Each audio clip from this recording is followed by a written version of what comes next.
Ho, ho, ho, ho, ho! Merry not Christmas, everybody! Welcome back to Thomas and Friends Home Media Reviews. That's right, you guys didn't know? Christmas in February! No longer Christmas in July. It's Christmas in February! Yeah, that's not a tradition. This HMR, we're talking about a very Thomas Christmas, which really makes no sense, because as previously stated, it's February. Why am I reviewing a Christmas release in February? You should have did this 2 months ago, you dingus. I'm parroting the angry comment haters, which are probably going to comment that, why didn't you cover this in December, you hack? But anyway, at least it's still winter, so it kind of makes sense. It's not like Thomas's Christmas Wonderland, where I reviewed that in May. But anyway, enough talk. Let's go ahead and transition into our history section of A Very Thomas Christmas.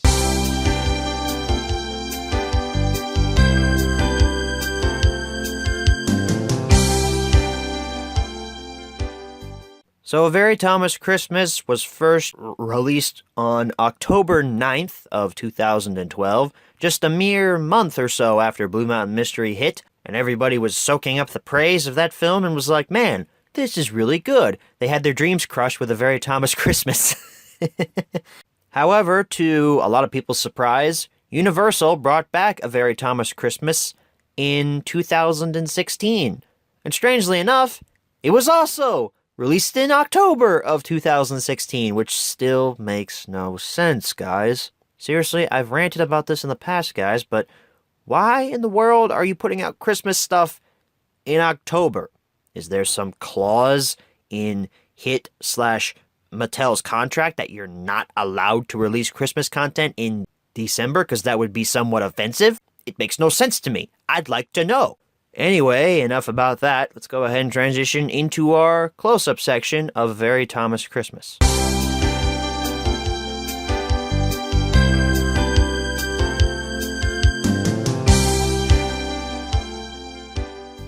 Alrighty everyone, here's your close-up look at A Very Thomas Christmas. Now, I know what you're thinking. Lego lover, is that a bootleg? That can't be an official release of A Very Thomas Christmas. That's different artwork. Well, yeah, it's different artwork because this is a 2016 reprinted copy from Universal, and I'm actually shocked that they took the time to create some new artwork for this. I do not have an original print from 2012, so we're only going to be looking at the 2016 reprinted version.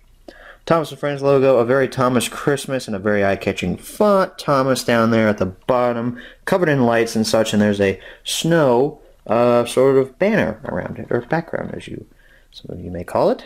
There's no hit logo here, which is astounding. It's just the Universal logo up there on the top with Thomas in a rectangle portrait. Thomas and Friends logo, A Very Thomas Christmas, and just the DVD logo down there with its serial number. So no hit logo, except when you get to the back, there it is down there. Ring in the holiday cheer with Thomas. UPC code your blurb about what's on the disc and such. Thomas and Emily looking very festive.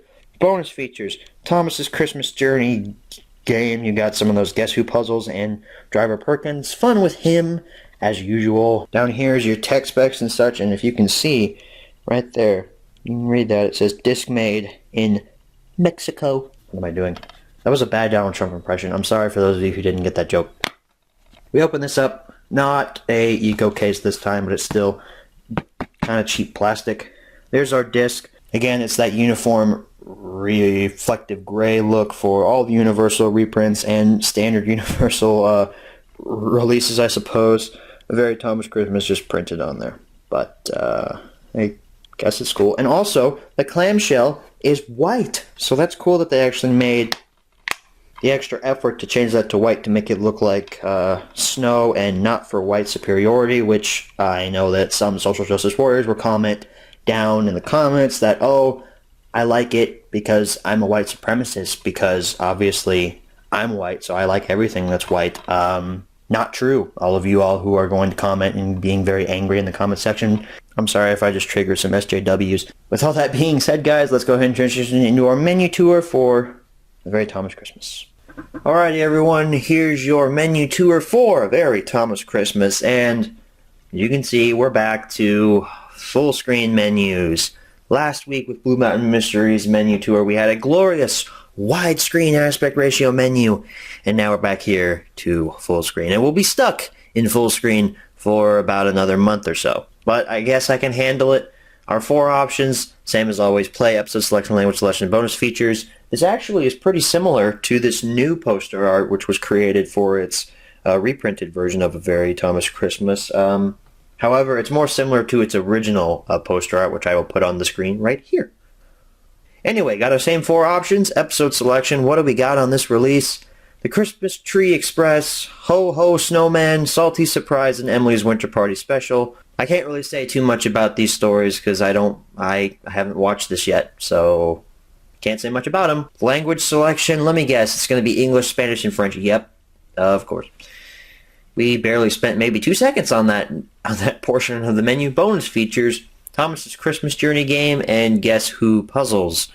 I really don't feel like playing that game, so we're just going to go ahead and wrap up here and say that's the end of the menu tour for A Very Thomas Christmas. I apologize for anybody who's saddened by the fact I didn't play that game, but I don't want to, and it's my show, so deal with it. Let's go ahead and head on back and answer the 5 main questions as always.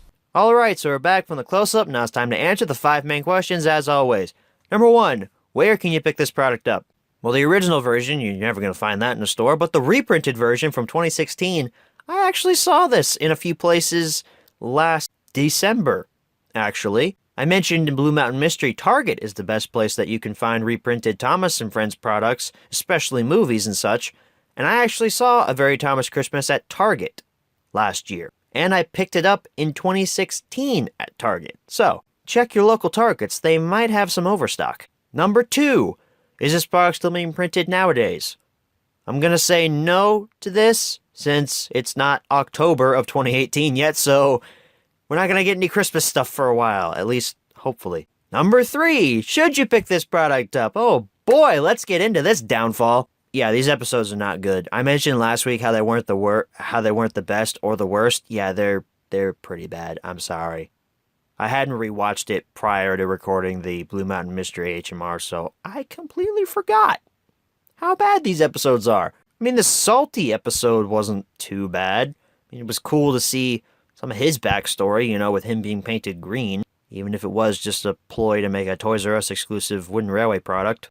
But the other 3 episodes, I feel bad for Rheneas, man. He's featured heavily in the Christmas Tree Express, and he acts like an idiot. At least he was funny in Blue Mountain Mystery, asking over and over for a repaint. Here he's just stupid. Oh, and also Toby's featured in that episode, which also makes no sense. Which, side note, Mattel, if you're gonna boot any character off of the Steam Team for a Thomas & Friends spinoff, boot Toby, for God's sake. Toby has done nothing important in the series in forever. I'm sorry if that triggers some Toby fans out there, but seriously, why boot Edward and Henry? Edward's interesting and Henry's funny. Toby does nothing. My apologies for that little side rant there. That was just ranting about Big World, Big Adventures, and how just goddamn awful it is. Presumably, at the time of this recording, I've only seen that little advert that was on that news website where the news people were talking about Big World, Big Adventures and how Thomas has been losing steam over the past years. Yeah, sorry, the show is actually good. I'm gonna get off that topic now before I go on a cussing spree. So, yeah, the Salty episode was alright, I guess. It's the one redeeming factor on this, and the Mr. Perkins segments were okay, but I can't recommend a release on one okay story and some Mr. Perkins segments, so no, you shouldn't see this. Man, we had one Green Arrow, guys. We had one Green Arrow, and you lost it. You blew it. You're tearing me apart, Sharon Miller. Andrew Brenner, why couldn't you have gotten your hands on Season 16? You could have made it so much better. Side note, why do people say Season 16 is the best of the CGI seasons? It's not! I don't know why I just went, insane there. Maybe because it's 11 o'clock and my brain is mush. Number 4, where should you pick this product up? Same answers as number 1, especially if you can find it in a store. Ha, I said something different again, you haters! Number 5, how much should you pay? Well, I found mine for $5, so if you find the reprinted version, yeah, $5. That's how much it's worth. The original version, I'm pretty sure it comes with a slipcover, so that automatically adds value. $10, there we go. So that's the HMR on A Very Thomas Christmas. I kind of lost my sanity there at the end, but it's okay. I'm composed. Like I said, it's 11 o'clock and I've just been sitting in my bed with a sore back watching Avatar all day. So, that's probably why. Anyway, we've gotten past this downward spiral. Now we're going to sink even deeper, Because next week, we're talking about Sticky Situations, which, holy crap, might be one of the worst releases I've ever watched in my life. We'll save that review for next week as usual. Thank you all for watching, and as always, good night, everybody.